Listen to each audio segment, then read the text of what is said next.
Assalamualaikum warahmatullahi wabarakatuh. Pada kesempatan kali ini kita akan menjelaskan dan mempresentasikan hasil kerja kelompok kami selama praktikum 1 semester ini.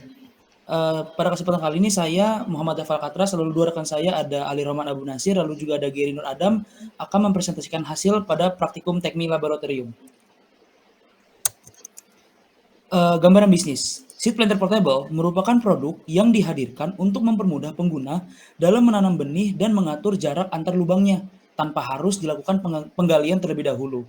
Yang dikembangkan oleh PT FR Jaya dari produk existing yaitu penanam benih dan sekop. Produk ini cukup praktis karena tabung yang berfungsi untuk menyalurkan benih dapat dilepas dan pasang.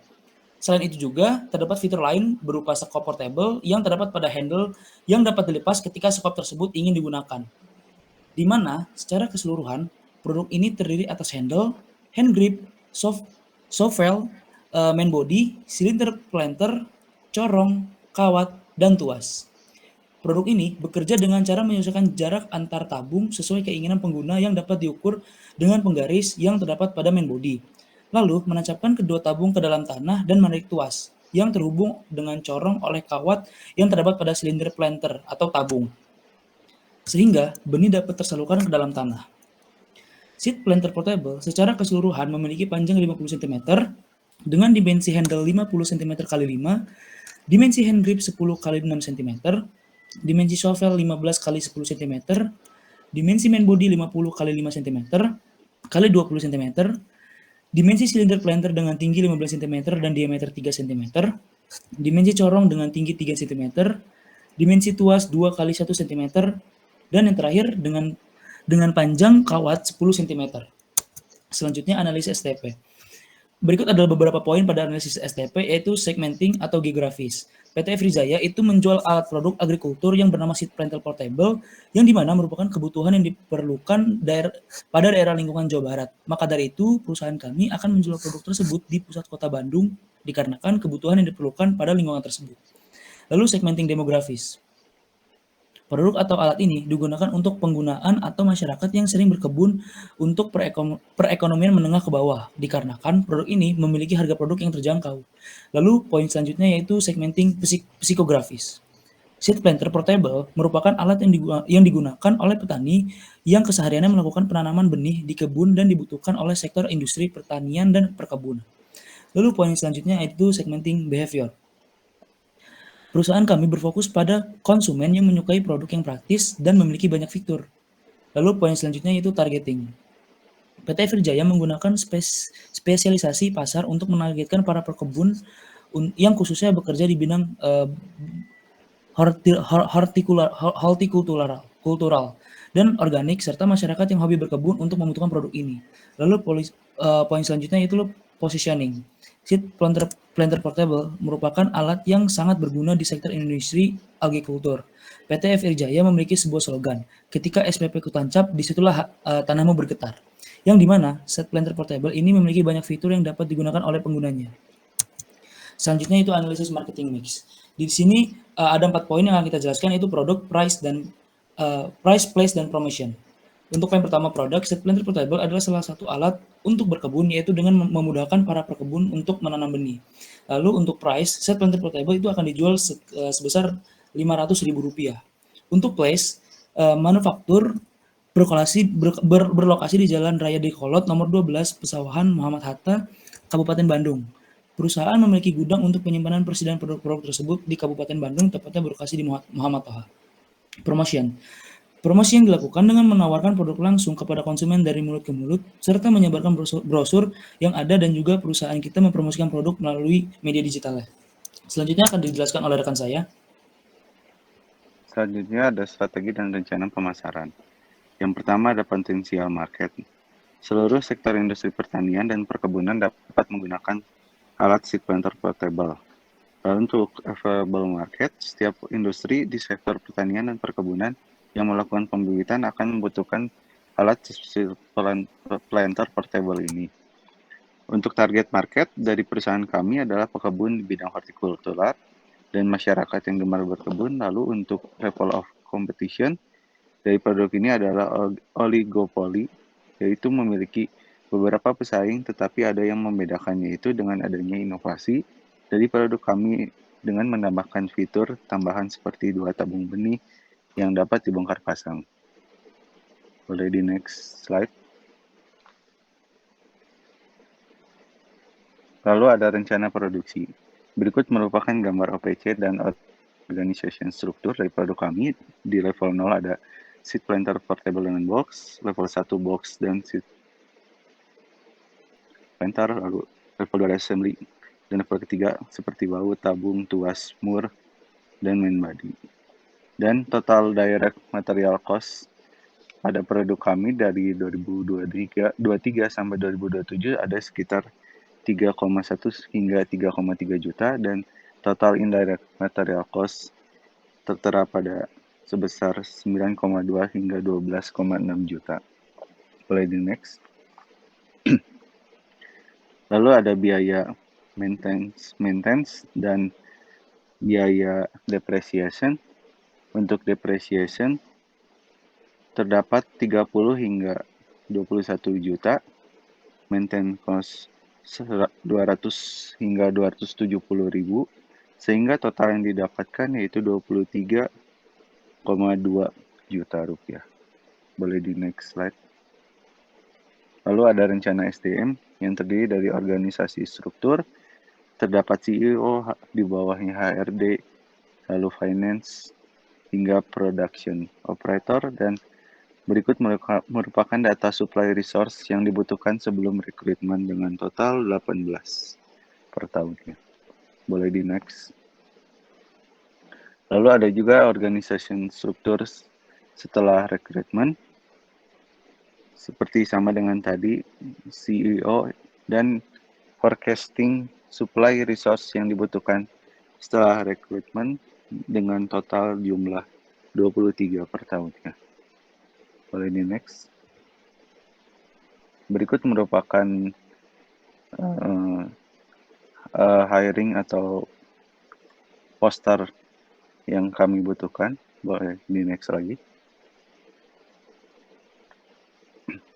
Lalu ada rencana SDM yang terakhir dengan total biaya dari indirect labor recruitment sebesar 17,3 juta dan total cost dari eksekutif labor recruitment sebesar 18,5 juta. Boleh di next. Berikut merupakan proyeksi dari rencana SDM yang tadi telah disebutkan dari indirect maupun direct cost. Selanjutnya akan dijelaskan oleh teman saya. Baik, terima kasih Saudara Giri. Di sini saya akan melanjutkan untuk masih di rencana sumber daya manusia.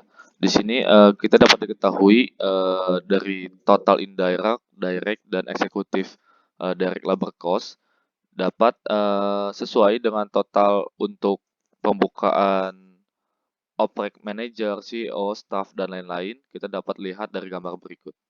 Oke, next. Nah, untuk selanjutnya untuk proyeksi keuangan, di sini ada profit loss income statement yang menunjukkan bahwa di tahun 2023 sampai 2027.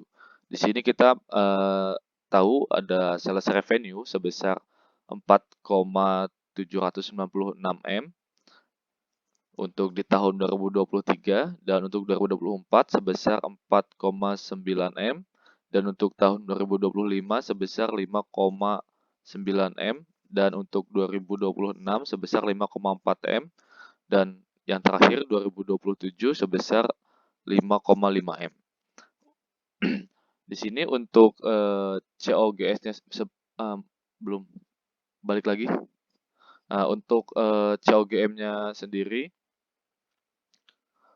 di sini sebesar maaf, untuk COGS-nya di sini ada initial supply of finished gross product. Untuk di tahun pertama itu tidak ada, dan di tahun 2024 sampai 2027 bisa dilihat dalam gambar di atas sebelah kiri.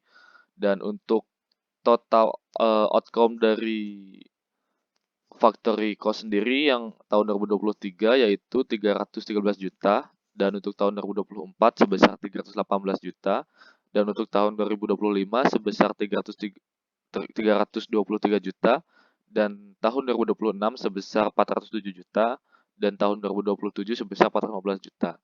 Dan untuk total cost of cost good manufacturing atau COGS-nya di tahun 2023 sebesar 3,7 M, dan tahun 2024 3,8 M, tahun 2025 sebesar 3,8 M, tahun 2026 sebesar 4 M, dan tahun 2027 sebesar 4,1 M.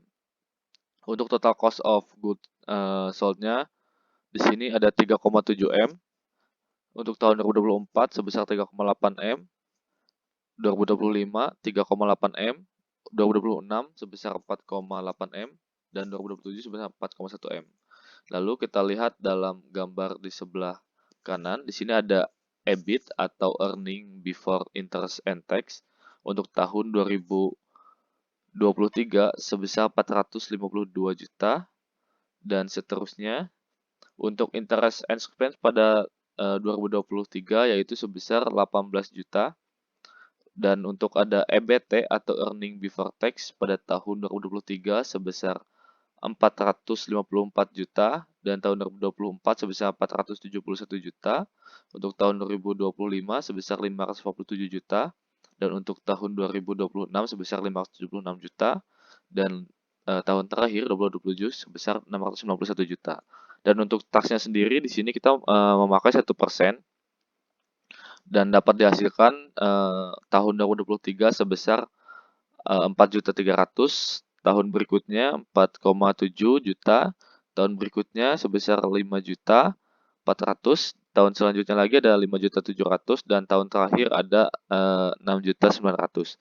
Dan untuk yang terakhir ada EAIT atau Earning After Interest and Tax, tahun pertama sebesar 490 juta, tahun kedua sebesar 460 juta, tahun ketiga sebesar 542 juta, tahun selanjutnya ada 571 juta, dan tahun terakhir ada 686 juta. Next. Di sini selanjutnya ada cash flow.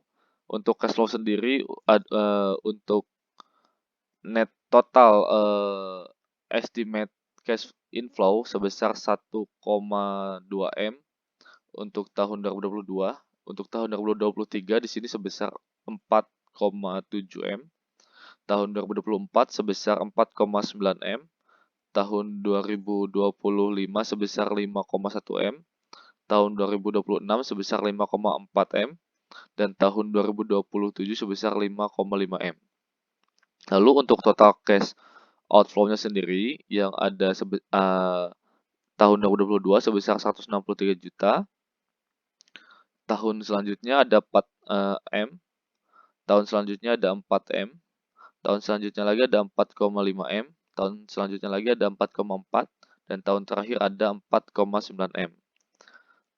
Lalu ada net cash flow tahun 2022 sebesar 1 M, dan tahun 2023 sebesar 370 juta, tahun selanjutnya ada 449 juta, tahun 2025 sebesar 515 juta, dan tahun 2026 sebesar 533 juta, dan tahun 2027 sebesar 649 juta. Lalu ada beginning cash balance, dapat dilihat dalam tabel sebelah kiri. Lalu ada final cash balance, dapat dilihat dalam tabel sebelah kiri. Lalu dalam balance sheet sendiri di gambar sebelah kanan di bawah, dapat diketahui untuk balance sheet-nya sendiri kita seimbang untuk keseluruhan. Oke, dapat next. Di sini ada analisis kelayakan. Untuk NPV sendiri, kita mendapatkan NPV kumulatif sebesar minus 1,2 M untuk tahun ke-0, tahun ke-1 sebesar minus 809 juta, tahun kedua sebesar minus 321 juta, tahun ketiga 86 juta, tahun keempat 525 juta, dan tahun kelima sebesar 1 M. Lalu untuk interest rate-nya sendiri, di sini kita mendapatkan nilai sebesar 7,95%. Untuk NPV-nya kita mendapatkan 1 M. Untuk payback periodenya kita mendapatkan 2,81. Lalu untuk IRR-nya sendiri di sini pada tahun 2022 kita first NPV kumulatifnya kita mendapatkan minus dari 1,253 M, dan untuk positif first NPV kumulatifnya kita mendapatkan sebesar 1,596,905, dan untuk 2 ND NPV kumulatifnya di sini kita mendapatkan sebesar 164,514 juta, dan untuk maaf, untuk 2 ND-nya sebesar minus dari 22,722 juta. Dan untuk IRR-nya sendiri kita mendapatkan hasil sebesar 33,07%. Dan untuk BCR di sini dapat kita lihat kita mendapatkan cash in pada tahun ke-0 sebesar 1,2 M, tahun ke-1 sebesar 4,4 M, tahun ke-2 sebesar 4,2 M, tahun ketiga sebesar 4 M, dan tahun keempat sebesar 3,9 M, dan tahun kelima sebesar 3,8 M. Dan untuk total dari cash in present worth sebesar 21 M 769 juta. Dan untuk BCR-nya sendiri kita sebesar 1,16.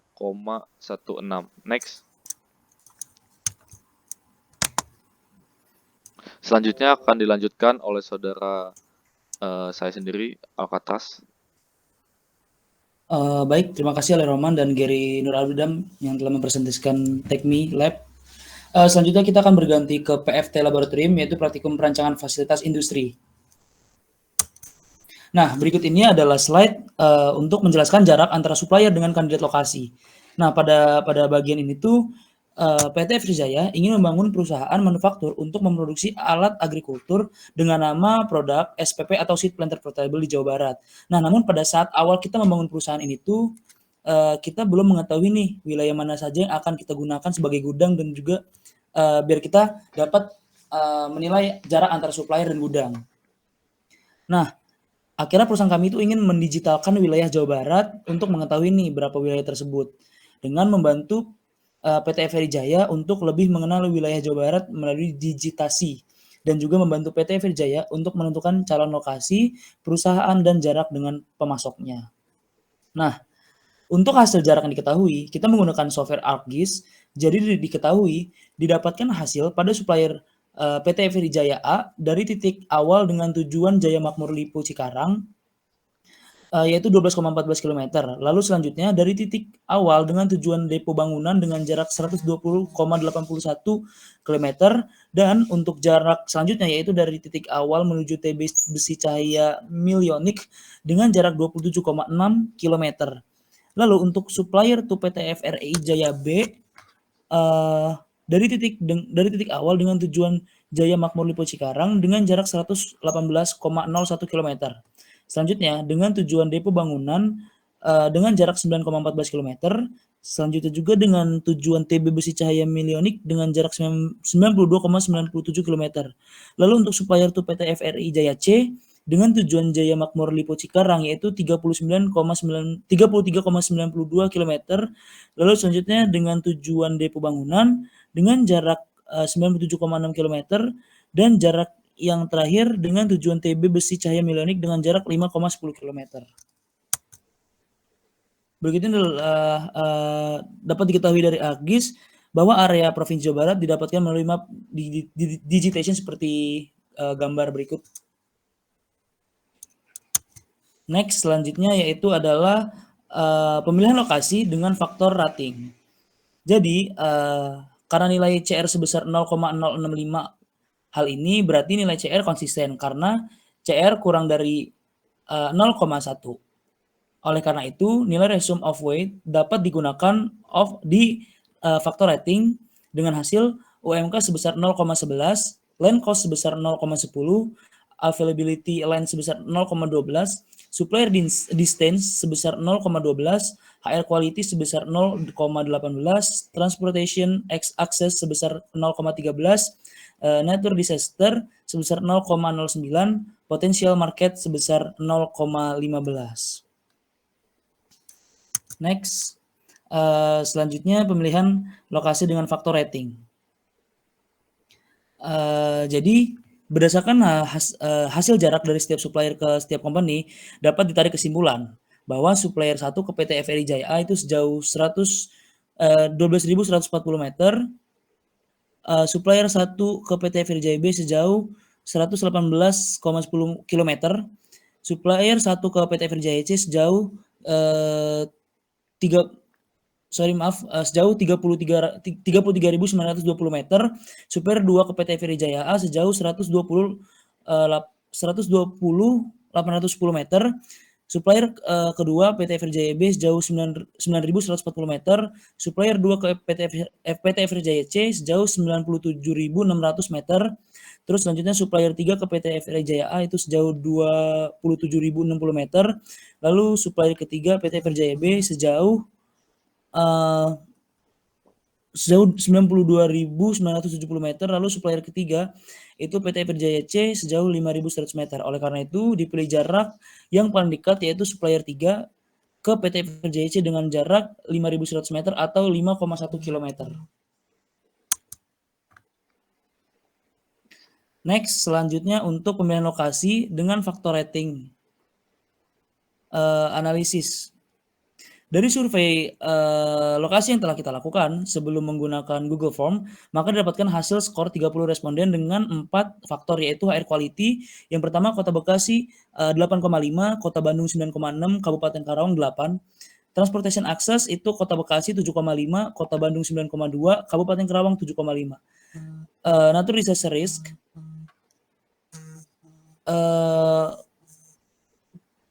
Kota Bekasi 7,7, Kota Bandung 9,2, Kabupaten Karawang 7,1. Potensial market Kota Bekasi 8,833, Kabupaten Bandung 9,2, Kabupaten Karawang 7,5.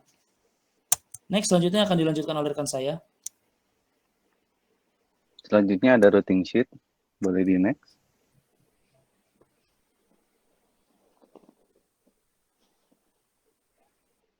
Untuk working days in 1 year, ada 260 hari, working hours 8 jam, dan working days 5 hari dalam 1 minggu. Maka dapat disimpulkan bahwa dibutuhkan data dari operation process charge berdasarkan hasil perhitungan yang telah dikalkulasikan, didapat total actual machine require yaitu sebesar 11 unit. Dengan demand sebesar 6.164 unit per tahun, waktu kerja 8 jam, dan hari kerja 5 hari per minggu. Boleh di next. Lalu di sini ada penjelasan tentang warehouse floor area. Dari hasil perhitungan warehouse floor area, didapatkan ukuran box yaitu sebesar 0,7 kali 0,5 kali 0,39 dengan produksi per hari sebanyak 28 unit dan per minggu 140 unit. Lalu ada total material needs yaitu berdasarkan data yang telah kami dapatkan, maka data total material yang akan digunakan dalam production per day adalah 28. Boleh di next. Lalu di sini ada penjelasan mengenai tabel GBBU dan tabel GBBP dengan receiving area sebesar 0,9 meter, MH allowance 0,27, dan total receiving area 2 meter persegi. Dari data yang kita dapatkan, maka total area yang didapatkan yaitu 1 meter persegi untuk GBBU, lalu untuk hasil yang didapatkan GBBP yaitu 2 meter persegi. Boleh di next. Selanjutnya ada data dari stacking. Untuk MH equipment dimension, kami memiliki panjang sepanjang 1.390 mm, untuk lebar 6,2 meter, dan tinggi 1,150 mm. Tabel di kanan menunjukkan masing-masing part, panjang dari part, lebar, dan tinggi. Boleh di next. Berikut merupakan gambar dari stacking yang telah dijabarkan pada tabel sebelumnya. Boleh di next lagi. Selanjutnya akan dijelaskan oleh teman saya. Baik, terima kasih Saudara Giri. Di sini selanjutnya saya akan menjelaskan tentang luas area. Dari facility name sendiri ada beberapa nama seperti turning machine, inspection table, eh, mesin drilling, mesin cutting, mesin bending, assembly table, packaging table, inspection table, dan selanjutnya. Di sini juga ada facilities seperti musola, toilet, security post, tempat parkir, kantin, kantor office, dan production floor. Untuk office sendiri total areanya sebesar 176 meter, untuk production floor-nya sebesar 702 meter, dan total area keseluruhan sebesar untuk production floor sebesar 1178 meter persegi. Next. Nah, selanjutnya di sini ada tabel FTC yang dimana dari tabel FTC tersebut kita dapat mengetahui FTC cost dari produk perusahaan kita, dan juga kita dapat mengetahui bahwa biaya masuk harus sama dengan biaya keluar. Next. Nah, di sini ada initial layout setelah ARC dan ditambah additional facilities. Dapat dilihat dari gambar sebelah kiri. Gambar tersebut merupakan layout dari production floor kita, dan untuk tabel sebelah kanan sudah termasuk dengan tambahan seperti kantor, kantin, dan lain-lain. Next. Selanjutnya di sini saya akan menjelaskan tentang final layout. Next. Baik, untuk di sebelah kiri sendiri di sini ada gambar tentang production floor, dan di sebelah kanannya final layout after 5 iteration dari PT kami, PT FRI Jaya 057, dan total cost-nya sebesar 199.817,80. Next. Nah, di sini selanjutnya merupakan gambar dan hasil dari software menggunakan SketchUp. Di sini gambar merupakan rangkaian dari production floor tersendiri. Next. Nah, di sini merupakan desain layout dari production floor beserta facility yang ada dari software SketchUp. Next. Baik, selanjutnya akan dijelaskan oleh rekan saya, Muhammad Dafal Katras.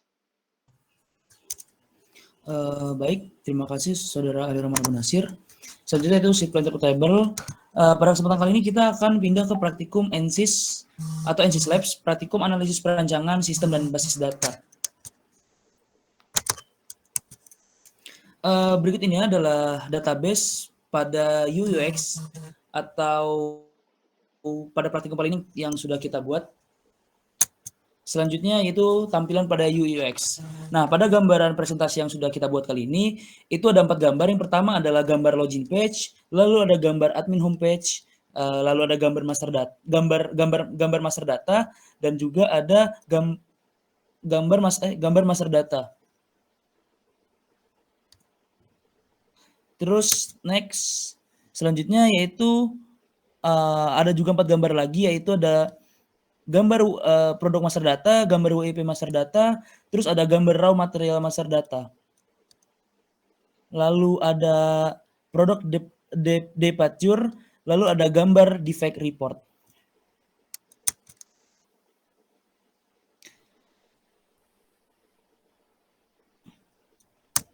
Baik, selanjutnya akan dijelaskan oleh saya dengan sedikit menambahkan tadi tentang database.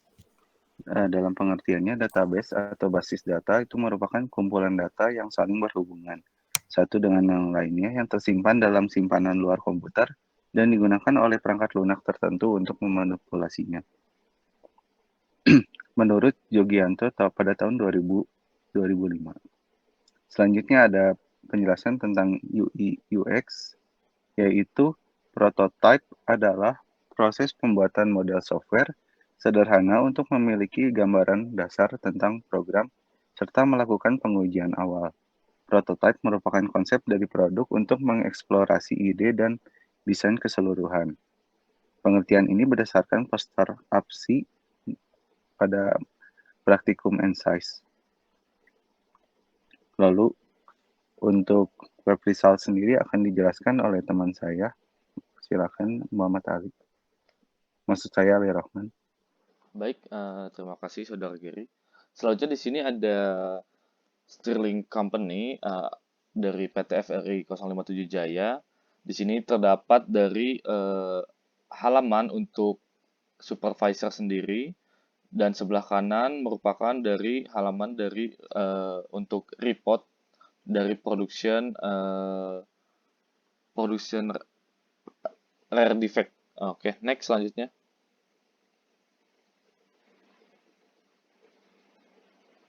Baik, mungkin sekian dari PT FRI 057 Jaya, presentasi dari kami. Mohon maaf bila ada salah kata. Terima kasih telah mendengarkan. Wassalamualaikum warahmatullahi wabarakatuh.